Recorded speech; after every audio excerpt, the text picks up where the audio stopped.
You have said, though, that in this business, or in your business as being an actor, people expect you to be all sorts of certain things, and then you try and live that out. Yeah. But now you really don't give a damn. No, I guess not. Maybe it's late age maturity. I don't know, but That can't be the truth, though, because being a performer, you do give a damn. Yeah. I don't. I give a damn about what people think about my performance, naturally, because that's bread and butter too, and I always do my work to the very best of my ability. Sometimes a project will extend me a little further than I had ever thought I could go, and other times it's a little bit easier. But just in terms more so of my personal life, I used to feel, I don't know why, that I had to be a hellraiser, I had to be grand, I had to be whatever, I don't know. I think it was just a personality fault that I'd lived with all my life, and now, I mean, I guess what you see is what you get, and I'm more comfortable with me. I'm much more comfortable with me as I am, and... Why? I never was. I just never was.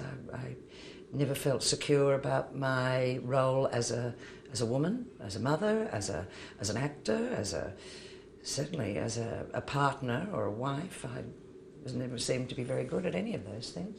You were married and then divorced? Yeah, I was married to Caitlin's father. We were married for 15 years, 12 good ones.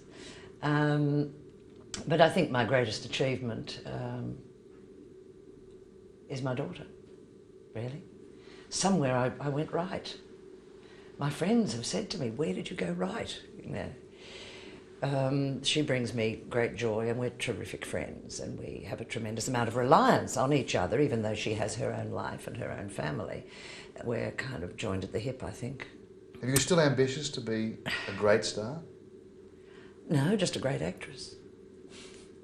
I don't know. I mean, I feel that there are lots and lots and lots of things for me to do.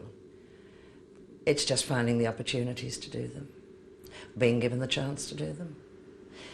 The sad part about being of a certain age, I mean, I'm not alone in this. You hear actors of my age complaining about this all the time. You reach a certain point in your career where you've honed your skills and you feel as though you've got something to offer, and the work's not there.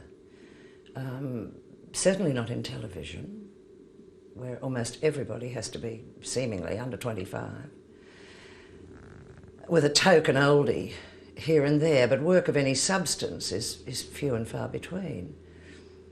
In the theatre, then the scope is not as great. There's just not the population here to accommodate all the fabulous mature actors that we have in all the wonderful works that have been written. Let's take a break now, and we'll come back and talk about some of those nice, very good Australian plays that you've been in, and the Australian playwrights that you've had.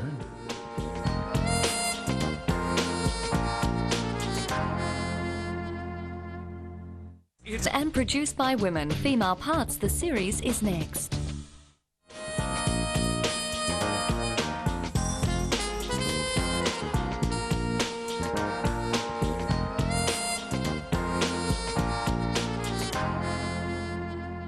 At the moment, Shoehorn Sonata is probably top of the pops for me, written by John Misto.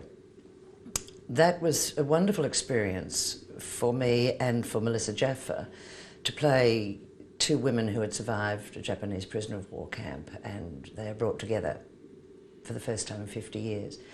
That to me was a truly great piece of storytelling. It was thoughtful, it was challenging beyond belief. I was playing a 79-year-old, for goodness sake.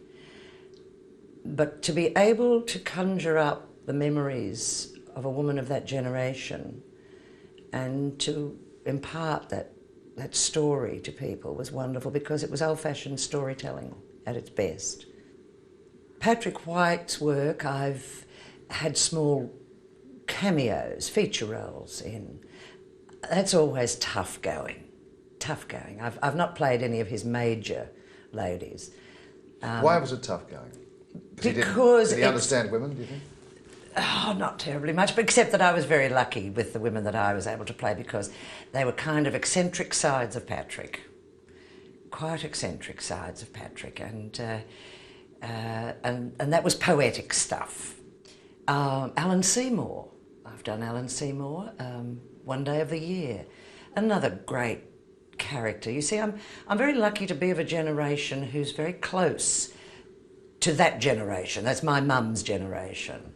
As wonderful people who came through the 20s, born during a war, the First World War, through the 20s, through the Depression, and then, lo and behold, another World War.